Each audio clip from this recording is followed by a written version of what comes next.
Hello friends, welcome back to my channel. I am Dr. Meena, practice in Pune, Maharashtra since more than 13 years.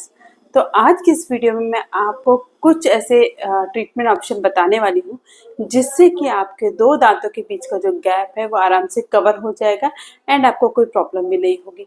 तो क्या क्या treatment option है वो सारी बातें आज इस वीडियो में जानेंगे। वीडियो को लास्ट तक जरूर देखिए। वीडियो अगर अच्छी लगेगी तो इसको लाइक शेयर एंड सब्सक्राइब भी करिए। So let's start the video. दो दांतों के बीच में गैप होना, इसको मेडिकली हम मिड लाइन डायस्टेमा बोलते हैं। ये एक बहुत कॉमन है, बहुत नॉर्मल चीज है। इसमें आपको ऐसे कोई टेंशन वाली बात नहीं है कि ऐसा क्यों हो गया। It's very common thing and इस होने से कोई प्रॉब्लम नहीं होती है। लेकिन कुछ पेशेंट्स को थोड़ा सा एस्थेटिक वे अच्छा नहीं लगता है, स्माइल करते वो दो दांत अच्छे नहीं दिखते हैं, तो उसके लिए कुछ ट्रीटमेंट ऑप्शन है जो कि मैं आपको पूरा डिस्कस करूंगी। एंड सबसे पहले हम जानेंगे कि इसका रीजन क्यों होता है, मोस्टली ऐसा क्यों होता है। देखो, मिडलाइन डायस्टीमा जो होता है हम तभी आइडेंटिफाई कर सकते हैं जब पेशेंट की एज अबव 18 होती है। 17 टू 18 ईयर के बाद अगर फिर भी दो दांत आपस में क्लोज नहीं हुए हैं तो उसको मिडलाइन डायस्टीमा कहा जाता है। एंड इसका जो मेन एक रीजन होता है, इसमें क्या होता है कि एक मसल्स होती है जो दोनों दांतों के बीच में प्रेजेंट होती है, वो बहुत नियर प्रेजेंट होती है। यानी कि जैसे कि आप ये फोटो में देख रहे हो, बिल्कुल नियर में, पास में प्रेजेंट है। तो इस वजह से दोनों दांत आपस में क्लोज नहीं। अगर हम इसका ट्रीटमेंट ऑप्शन देखें तो इसका जो मेन सबसे बेस्ट ट्रीटमेंट ऑप्शन होता है वो होता है कि पहले हमें फ्रेनेक्टमी करना होता है। यानी कि जो फ्रेनम हम इसको बोलते हैं, जो मसल्स होती है, इसको काटना पड़ता है, इसको हटाना पड़ता है। एंड उसके बाद ऑर्थो ट्रीटमेंट करना पड़ता है, यानी कि ब्रेसेस लगाने पड़ते हैं। तो ब्रेसेस लगता है। तो ब्रेसेस का जो ट्रीटमेंट होता है ये थोड़ा लेंथी ट्रीटमेंट हो जाता है। ये 1-1.5 साल या 2 साल भी लग जाते हैं पेशेंट केस में। एंड लेकिन ये परमानेंट ट्रीटमेंट होता है। ये बहुत सबसे बेस्ट ट्रीटमेंट इसी को कहा गया है, ये सबसे अच्छा ट्रीटमेंट होता है। लेकिन इसमें थोड़ा सा लेंथी होता है कि बहुत टाइम लग जाता है। तो कुछ पेशेंट्स को इतना लंबा ट्रीटमेंट नहीं कराना होता है। उनके मन में ये रहता है कि नहीं, इतना दिन तक ब्रेसेस हम नहीं लगा सकते हैं। तो उनके लिए बहुत सारे ऑप्शंस हैं। जैसे कि आप उनमें दूसरा ट्रीटमेंट हम जाएंगे कि उनमें हम वीनेरिंग कर सकते हैं। वीनेरिंग क्या होती है, हम दोनों दांतों की आउटर लेयर को कट कर देते हैं एंड उसके बाद एक कैप लगा देते हैं। जो कैप दोनों दांतों को इस तरीके से कवर करती है कि दोनों दांतों के बीच को भी वो कवर कर देती है। तो जैसे कि आप फोटो देख रहे हो ना, तो इसमें वीनेरिंग किया गया है। तो वीनेरिंग भी बहुत अच्छा ऑप्शन होता है। बस इसका एक ये डिसएडवांटेज होता है कि इसमें हम दोनों दांतों को कट करना पड़ता है।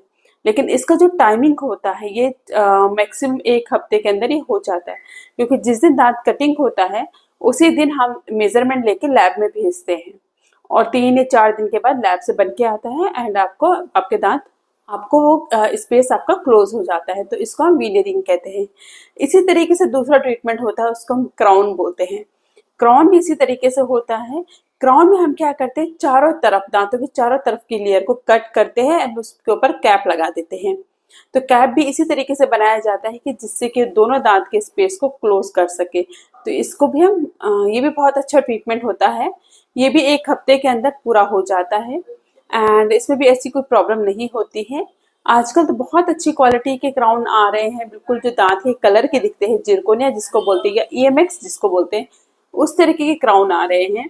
तो उनसे कोई प्रॉब्लम नहीं होती, अच्छे से दांत का गैप भी क्लोज हो जाता है, पेशेंट की स्माइल चेंज हो जाती है। ये जो मोस्टली क्राउन्स होते हैं मोस्टली हम लोग बहुत ज्यादा करते हैं एंड पेशेंट में ये रेगुलरली बेस पे किया जाता है, क्योंकि इसमें टाइम कम लगता है, 1 हफ्ते के अंदर ही हो जाता है। इसका जो डिसएडवांटेज ये होता है कि इसमें भी हम दांतों की अननेसेसरी कटिंग करते हैं, चारों तरफ से दांतों को कट किया जाता है। तो अननेसेसरी है, उसकी जरूरत नहीं होती, लेकिन फिर भी हम कट करना पड़ता है क्योंकि उसमें कैप लगाने के लिए। तो यही एक डिसएडवांटेज होता है इसका। बाकी इसमें बहुत अच्छा होता है, बहुत ही अच्छे तरीके से गैप को क्लोज कर देता है एंड कोई भी नहीं बता सकता है कि आपका नेचुरल दांत है या फिर आर्टिफिशियल टूथ है। तो ये क्राउन भी बहुत अच्छा होता है। नेक्स्ट जो ऑप्शन होता है, अगर आपको चाहिए कि इमिडिएटली आपके पास 2 घंटे का टाइम है, आप चाहते हो कि अपने दांतों के बीच का गैप कवर हो जाए, तो उसके लिए भी एक फीलिंग आती है जिसको हम कंपोजिट फीलिंग बोलते हैं। कंपोजिट फीलिंग करने से आपके दोनों दांतों के ऊपर की जाती है और इस तरीके से किया जाता है कि दोनों दांतों के गैप को क्लोज किया जाता है। जैसे कि फोटो आप देख रहे हो, इसमें कंपोजिट फिलिंग किया गया है और इस तरीके से किया गया कि दोनों दांतों के बीच में जो गैप है वो कवर हो सके। तो इसके भी कुछ डिसएडवांटेज होते हैं। डिसएडवांटेज ये होते हैं कि over a period of time ये कंपोजिट मटेरियल है, कभी कभी स्टेन कर जाता है, यानी कि इसमें कुछ कलर के निशान आ जाते हैं। तो ये ऐसा नहीं कि हर किसी के उसमें स्टेन करता है, लेकिन किसी किसी पेशेंट में स्टेन आ जाता है। दूसरा इसका डिसएडवांटेज ये होता है कि ये फिलिंग मटेरियल है, ये इस तरीके से बिल्डअप किया जाता है, लेकिन कभी कभी क्या होता है इट में कम आउट, कुछ आपने स्टिकी फूड खा लिया या कुछ भी प्रॉब्लम हो गई तो इट में कम आउट निकल जाता है। तो अगर ऐसे निकलेगा तो आपको कोई टेंशन नहीं होगा, क्योंकि जैसा आपका दांत पहले था वैसे ही है, क्योंकि इसमें दांतों की कोई कटिंग नहीं की जाती। ये सबसे अच्छी बात है इस मटेरियल की कि इसमें हम कोई दांतों की कोई कटिंग नहीं करते, विदाउट कटिंग सिर्फ मटेरियल ऐड करके इस तरीके से ऐड करते हैं कि वो दांतों के बीच के स्पेस को कवर कर देते हैं। तो ये 4 ऑप्शन मैंने आपको बताए हैं, आप खुद डिसाइड कर सकते हैं कि आपके लिए कौन सा बेस्ट ऑप्शन होता है। चारों के ही अपने अपने फायदे हैं और चारों के कुछ अपने अपने छोटे छोटे नुकसान भी है। तो आई होप आपको वीडियो अच्छी लगी होगी। If you still have any doubt you can write me in the comment box. So thank you so much for watching my video.